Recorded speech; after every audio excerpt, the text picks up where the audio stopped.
Hey guys, this is the second video of my Jeep restoration project. I finished taking out the gas tank the other day, and I want to talk about a little bit what I'm going to be working on and replacing in the upcoming weeks.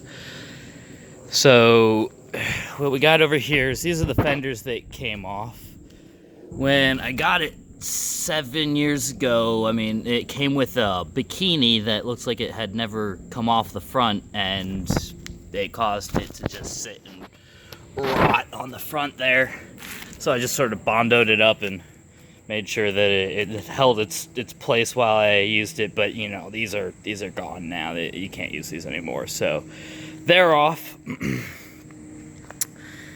So what we got still on the Jeep here, and what I need to fix is this spot right here. You can see it's real rusty, and that's because the brake line has been leaking brake fluid onto this member here. So I'm gonna have to grind that down and replace the brake line on that.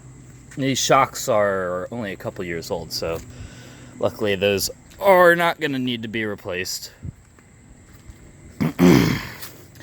This side's got a little bit of rust, but the brake line wasn't leaking as badly, and I did replace the brake lines already for the front.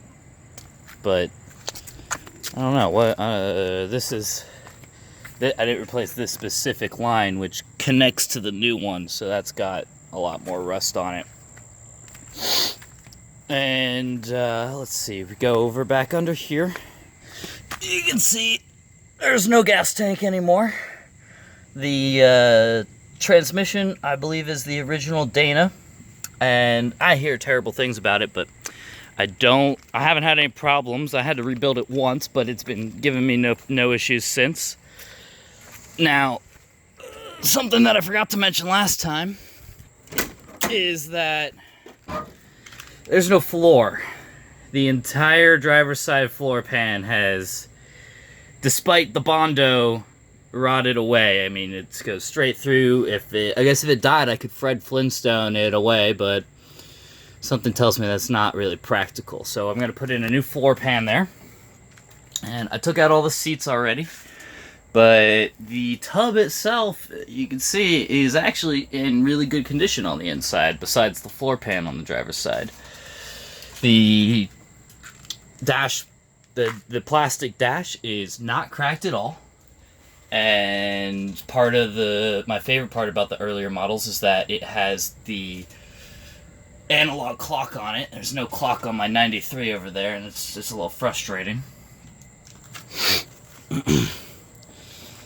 This soft top is torn apart. I can't fit the windows on it anymore, so that's going to be a new cosmetic thing I got to get.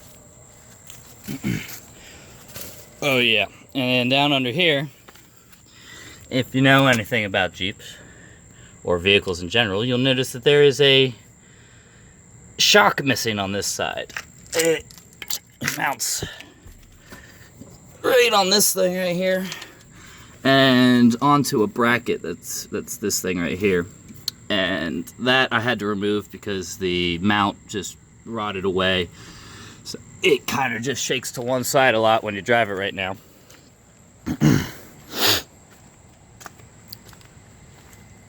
You can see on this side, the shock is still there, but it's real rusty. That thing needs to come out and get replaced. I ordered a engine lift, and that should be here next week, and I'm going to be using that to take off the tub. So it's going to have to be disconnected at these body mounts. And then there's one more in the back down here. Right there.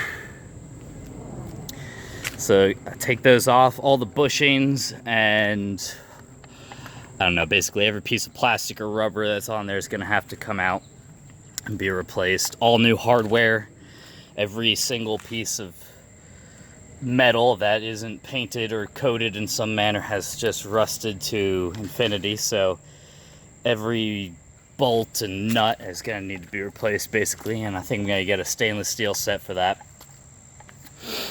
Now, the engine itself, I have not had any issues, but I've also found a couple of things that don't connect to anything. If anybody knows what this is, somebody let me know. It runs into this wire harness here and goes up into this large harness, and it wasn't connected to anything when I found it. I don't know what it goes to, maybe an air conditioner or something if it was supposed to exist. But, I mean, we know they didn't put any of those on the early models. Actually, I don't know if they put an air conditioner on any of them. No, wait, no, yeah, they did. There's a mount for an air conditioner on this one, which I'll show you real quick. I've never seen an air conditioner on any of these, but they definitely put a place to put one there.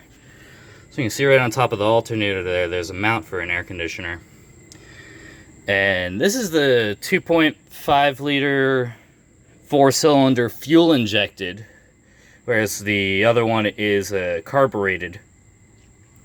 I don't know anything about this particular engine. It's confusing to me because the only thing I've ever worked on is that other Jeep. So, not gonna do an engine swap or nothing. It should be just fine with the one it's got. The seats are they're over here. I took them all out, but they're nice and torn up. They could use some reupholstering or something.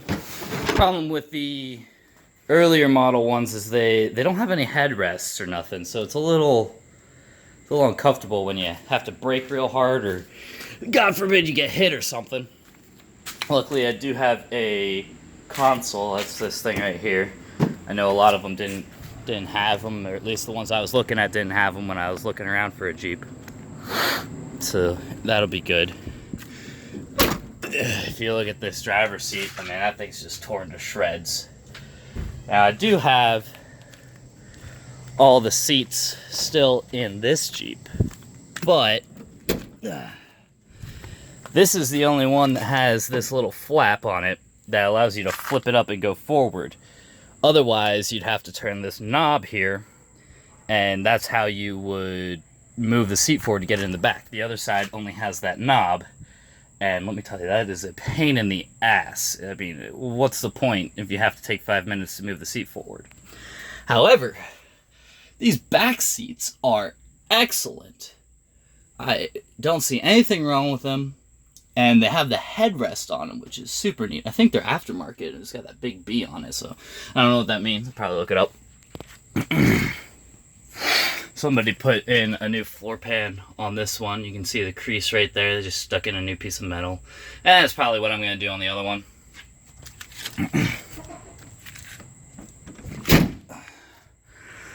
I wish I could use the top on this one, but it's also kind of torn up. Don't know if it's able to be repaired, but I also don't know if it fits the same style, because I got these fancy door windows on here, and I haven't seen many of these. They fit right into the frame there. It doesn't have that curved side like the one over here does. These are the ones I usually see. They have the curved corner, and the window zips down, and it kind of sucks. But these got hard plastic windows on it, and they just sort of slide. Oh no, alcohol abuse. They just sort of slide open and close. It's a little smaller, but let me tell you, that is convenient as hell. Everything about the front here is nice and solid. I got new leaf springs, or I guess like used leaf springs, and to replace one of them, and it's nice and good. I mean, you can see these bushings are shot to hell, so basically every bushing is going to need to be replaced. The steering gearbox, which is this big sucker right there. Actually, no, that's not the gearbox. That's the gearbox. The thing above this little thing, and that's the arm that controls the axle, or whatever you call it. I don't know. I mean, I assume it's an axle. No, the axle's that big thing in the middle. I guess this is the I don't know. Somebody tell me in the comments what the thing that actually controls the steering is called. Steering shaft? No, I replaced the steering shaft. That's that thing right there. I don't know. I'm sort of flying by the seat of the pants technology here, but that's what's so fun about it. I'm learning a lot. And also, if somebody could tell me how you get this wire thing off without breaking this old ass plastic, because I can't see how you're supposed to unclip these things. They don't pull out or nothing. There's probably some sort of fastening that I can't see. Yeah, it allows you to pull it out. I'm gonna need some new hoses. I mean, this thing's about to be ripped apart. I had to tear off another one that wasn't coming off. The one that goes to the air filter from the front or whatever. And let's see, what else am I doing to this? I mean, we know the rust situation. I mean, the frame. I showed you guys these holes, but actually, if you look underneath here, where you would normally see lots of rust or just big gaping holes, it's pretty solid. You know, there's probably a little bit of rust inside of there, but if I coat it on the inside, it should be nice and good. The muffler could use replacing. This thing's gonna rot through in a little bit. It's actually not an original. It was replaced a while ago, so this exhaust is not original or nothing. But I mean, they never last, do they? Something I really like about this Jeep is the color and the pinstripes. So I'm definitely gonna be getting it sandblasted, repainted, and then re-decaled with these pinstripes. I think they look real neat. And what else we got? I don't know, anything on the inside? Take a look in here. I have a nice sound bar up here, so despite these weak-ass speakers not really working, I mean, you can see they're kind of shattered. I still have decent music sound in here. I'm not even sure if I really want to put the back seats in there. I kind of like it being open. I don't know, let me know what you guys think. I don't usually carry passengers in the back. I have to say, I'm really surprised that this dash has held up. There's not a single crack in it, and I have to say, a lot of people seem to be complaining about that being a problem. They get cracks in the dash all the time. So when I get the engine lift, I've already started disconnecting some of the stuff on the firewall here. Looks like this goes to the dash, this right here. And I'm gonna need to figure out how to get that one out. Other than that, it's just a few hoses left, and everything else just sort of runs underneath. So the tub will come right off. The front of the grill is it's got some stuff on. I don't know how it got like dented and scraped. I mean, I guess it's the grill. That's what happens when stuff flies at the front of your car and breaks the paint. So it's gonna get sandblasted and repainted. These tires, not the tires, but the wheels are an aftermarket. I haven't figured out exactly what it is, but if we look over here at this one, these are the original wheels, and they have like this plastic hubcap on it and those weird square holes. I don't know. I'm not a fan of those. So I know I'm trying to keep it stock for the most part, but there's probably a couple of cosmetic things. I am going to be saving these plastic fender flares just because I'm trying to save as much as I can, and quite frankly, I kind of like the look of the fender flares. I've seen other versions, you know, metal fender flares, or the kinds that they put on other body types like the Renegade or the Islander and whatnot, and I'm not a fan. I think I'm just gonna put the original fenders, or I'm gonna get new fenders back on, put the old fender flares on, and then install a step bar. I already had one, but it rotted off years ago. You can see the holes And I guess that's how they got some more rust on that side. So the next step is going to be finishing taking out everything in the firewall. So these brackets, hoses, bunch of hoses that go back in there for the heater.